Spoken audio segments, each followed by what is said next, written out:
লগি বৈঠার তাণ্ডবকারী ছাত্রলীগকে আরেকবার বাংলাদেশের জনগণ দেখতে পেয়েছে।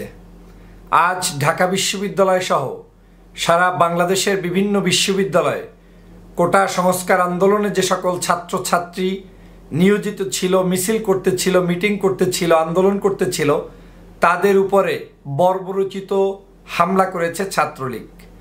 শুধু ছাত্রলীগই এই হামলা করে নাই, আবার দেখলাম আমরা সেই পুলিশের হেলমেট লীগ বিশ্ববিদ্যালয় ক্যাম্পাসগুলোতে ঢুকে বিশ্ববিদ্যালয়কে কলঙ্কিত করেছে, বিশ্ববিদ্যালয়ের ক্যাম্পাসগুলোকে রক্তাক্ত করেছে।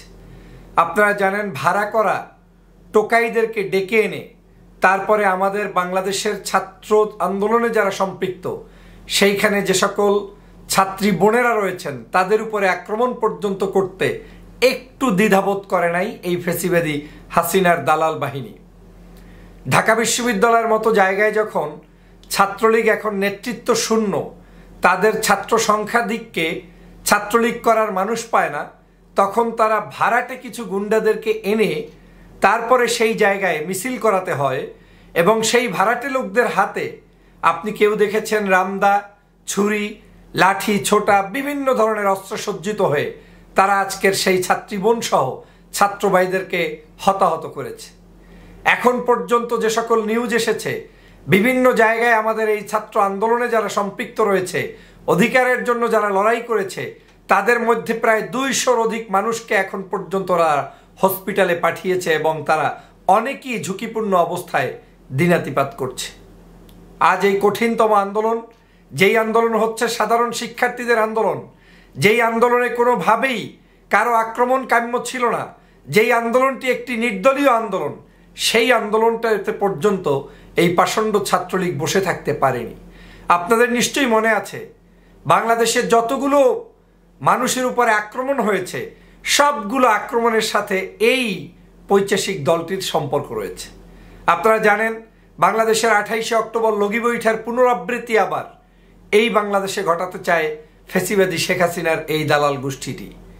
সরাসরি সরকারের তত্ত্বাবধানে, সরাসরি শেখ হাসিনার নির্দেশনায়, সরাসরি শিক্ষামন্ত্রীর নির্দেশনায়, সরাসরি তথ্য প্রতিমন্ত্রীর নির্দেশনায়, সরাসরি স্বরাষ্ট্রমন্ত্রী পররাষ্ট্রমন্ত্রীর নির্দেশনায় আজ এই হামলা হচ্ছে। পুলিশ সরাসরি অংশগ্রহণ করছে, বিপ্লবরা এই কি বলে আপনার ডিবির হারুনরা সরাসরি বিশ্ববিদ্যালয়ে প্রবেশ করছে, আক্রমণ করছে, আর এই বিশ্ববিদ্যালয়ের প্রশাসন বসে বসে তামাশা দেখছে। আমার এই সোনার ছেলেদেরকে আজকে যারা রক্তাক্ত করেছে, যারা তাদের জীবনকে বিপন্ন করছে, তাদেরকে বাংলাদেশের জনগণের কাছে জবাব দিতেই হবে।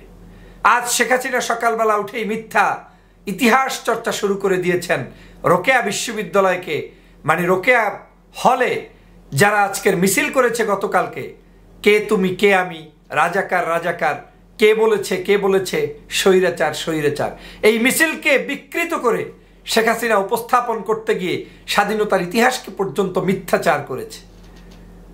আজ এই অবস্থার মধ্যে বাংলাদেশের ছাত্ররা তাদের অধিকারের জন্য লড়াই করছে। সমগ্র রাষ্ট্র ব্যবস্থাটাই যখন আজকের গরমিলভাবে চলছে, যখন সমস্ত রাষ্ট্রযন্ত্র এই ছাত্রদের বিরুদ্ধে আজকের লাঠিছোটা নিয়ে ঝাঁপিয়ে পড়ছে, তখন বাংলার সমগ্র মানুষকে ঐক্যবদ্ধ হয়ে তাদের পাশে দাঁড়াতে হবে।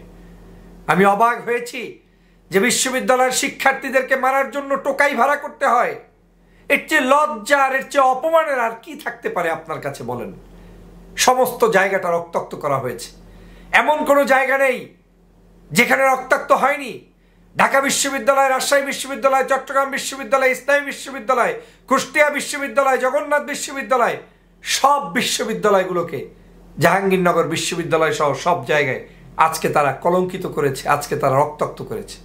প্রিয় বন্ধুরা আমার, এই জায়গা থেকে আপনাদের উত্তরণ ঘটাতে হলে দল মত জাতি ধর্ম নির্বিশেষে সবাইকে ছাত্রদের পক্ষে দাঁড়াতে হবে, সবাইকে ছাত্রদের নিয়ে কথা বলতে হবে, ছাত্রদের অধিকারের জন্য লড়াই করতে হবে, মাঠে থাকতে হবে এবং ছাত্রদের অধিকার প্রতিষ্ঠার মধ্য দিয়েই এই ফ্যাসিবাদের পতন ঘটাতে হবে।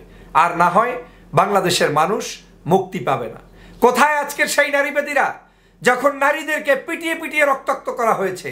আমার বোনদের ছবি দেখেছি, সহ্য করা যায় না। আজ বাংলাদেশের নারীবাদীরা চুপ হয়ে বসে আছে। সমগ্র জায়গায় একটা সন্ত্রাসী কর্মকাণ্ড পরিচালিত করেছে এই ফ্যাসিবাদের ছাত্রলীগ, আর তারা আবার নাকি এই শিক্ষার্থীদের মেধার মূল্যায়ন করবে। যতক্ষণ পর্যন্ত বাংলাদেশ থেকে আওয়ামী লীগ ছাত্রলীগের মূলোৎপাটন না হবে ততক্ষণ পর্যন্ত এদেশের কোনো মানুষের মূল্যায়ন হবে না। অতএব আপনাদেরকে প্ল্যান করে এখন ছাত্রলীগকে তাড়ানোর জন্য প্রস্তুতি গ্রহণ করতে হবে। বাংলাদেশের প্রত্যেকটি ক্যাম্পাস থেকে ছাত্রলীগদেরকে বহিষ্কার করতে হবে এবং ওদের হাত থেকে বাংলাদেশকে রক্ষা করতে হবে। সবাইকে ধন্যবাদ।